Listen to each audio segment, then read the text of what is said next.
i7 ગુજરાતનો અવાજ।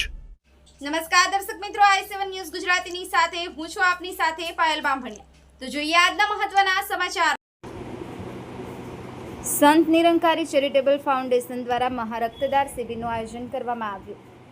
મળતી માહિતી મુજબ તારીખ 24/5/2026ના રોજ સદગુરુ માતા સુદીક્ષાજી મહારાજના રાજપિતાજીના દિવ્ય માર્ગદર્શન હેઠળ નિરંકારી મિશનની સામાજિક શાખા દાહોદમાં મહારક્તદાન શિબિરનું આયોજન કરવામાં આવ્યું, જેમાં 300થી વધુ રક્તદાતાઓએ રક્તદાન કર્યું હતું। આ શિબિરનું ઉદ્ઘાટન દાહોદ ઝોનના ઝોનલ ઇન્ચાર્જ શ્રીમાન ભૂપેન્દ્રભાઈ ગડરિયાજીના કરકમલો દ્વારા કરવામાં આવ્યું। એમણે જણાવ્યું કે યુગદ્રષ્ટા બાબા હરદેવસિંહજી મહારાજ દ્વારા વર્ષ 1986થી શરૂ કરવામાં આવેલી આ પરોપકારી મુહિમ આજે મહાઅભિયાનના રૂપમાં પોતાના ચરમોત્કર્ષ કરેલ છે। છેલ્લા લગભગ 4 દાયકાઓમાં આયોજિત 9000થી વધુ શિબિરોમાં 15 લાખથી વધુ યુનિટ રક્ત માનવ માત્રના ભલાઈ માટે આપવામાં આવ્યું છે અને આ સેવાઓ સતત ચાલુ પણ રહેલ છે। અંતમાં દાહોદ ઝોનના ઝોનલ ઇન્ચાર્જ શ્રીમાન ભૂપેન્દ્રભાઈ ગડરિયાજીએ તથા દાહોદ ઝોનના સેવાદળના વડા શ્રીમાન રાજેશભાઈ બચ્ચાનીજીએ સમસ્ત આવેલ સાધ સંગત તથા દાહોદ નગરપાલિકામાંથી આવેલ પ્રમુખ ઉપપ્રમુખ અને ઇન્ડિયન રેડક્રોસ દાહોદ તથા ઝાયડ્સ હોસ્પિટલ દાહોદની ટીમની તથા આવેલ તમામ ડોક્ટરોનું સ્વાગત કરી આભાર વ્યક્ત કર્યો। Mohanbhai Vankar, i7 news Gujarati, Devgadh Baria. નમસ્તે, હું ભાભર અંકિતા, વોર્ડ નંબર 2, દાહોદ નગરપાલિકા કાઉન્સિલર। આજે હું અહીંયા જે સંત નિરંકારી ચેરિટેબલ ફાઉન્ડેશન દ્વારા જે રક્તદાન શિબિરનું આયોજન કરવામાં આવ્યું, જેમાં મને આમંત્રણ પાઠવ્યું તે બદલ હું ખૂબ ખૂબ આભાર માનું છું। અને આ રક્તદાન શિબિરમાં મેં રક્તદાન કર્યું, જેની મને બહુ જ ખુશી છે। અને હું કહેવા માંગુ છું કે રક્તદાન આપવાથી આપણા શરીરને કોઈ પણ પ્રકારની નુકસાની થતી નથી।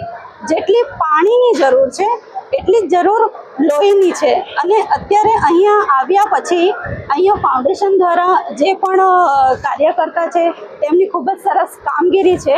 અને દાહોદની નગર જનતાને પણ હું એ જ કહેવા માગું છું કે આ પ્રકારનું રક્તદાન કરીને જે પણ જરૂરિયાતમંદ વ્યક્તિઓ છે તેમની મદદ કરી શકે। આભાર। નમસ્કાર। संत निरंकारी मिशन कोई धर्म के संप्रदाय नहीं पर एक आध्यात्मिक विचारधारा है। અને સંત નિરંકારી મિશન માનવ માત્રને ઈશ્વર પ્રભુ પરમાત્મા સાથે જોડી માનવતા તરફ પ્રેરિત કરી રહ્યા છે। જે સમય પર માનવને ઉપયોગી હોય એવા સેવાના અનેકો કાર્યો, દેશના સફાઈ અભિયાન છે, વૃક્ષારોપણ છે, સફાઈ અભિયાન દરમિયાન પર આરોગ્ય કેન્દ્રની સફાઈ કરી, હોસ્પિટલોની સફાઈ કરવામાં આવી, રેલવે સ્ટેશનોની સફાઈ કરવામાં આવી, વૃક્ષારોપણમાં બી અગ્રસર છે।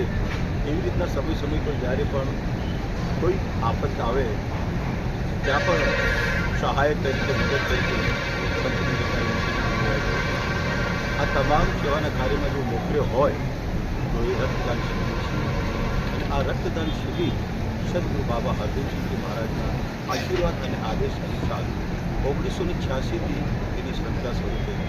હવે આ સંખ્યા ચાલુ રહી 4 દાયકા થયા, તેની અંદર 9000થી વધુ રક્તદાન શિબિરના કેમ્પ લગાવી અને 15 લાખથી વધુ રક્ત માનવ માતૃનું જીવન કરવા માટે આપેલ છે। સંત નિરંકારી મિશનના હાલના સદગુરુ માતા સુદીક્ષાજી મહારાજના આશીર્વાદથી આપણે પાછલે મહિને પણ ગોધરામાં 24 એપ્રિલે કરી એવા 462 જેવું માતબર રક્ત આપણે માનવ માતૃનું સમર્પિત કરે। આજે એ જ સદગુરુ માતાજીના આશીર્વાદથી દાહોદ બ્રાન્ચની અંદર પણ આજુબાજુના ગ્રામ વિસ્તારની 11 બ્રાન્ચો મળીને આ રક્તદાન શિબિર કરવા માટે અહીંયા એકત્રિત થયા છે। સદગુરુ માતાજીનો એક જ સંદેશ છે કે માનવ બની અને માનવને માનવ ઉપયોગી કરી શકે। ભક્તિ જીવનમાં આવે, ઈશ્વર સ્વરૂપ પરમાત્માને પ્રાપ્ત કરી ખુદ પણ આરામથી જયંતિ સુખી રહી શકે અને માનવ માત્રની સુખી થાય। એ જ અરદાસ પ્રેમથી યોગી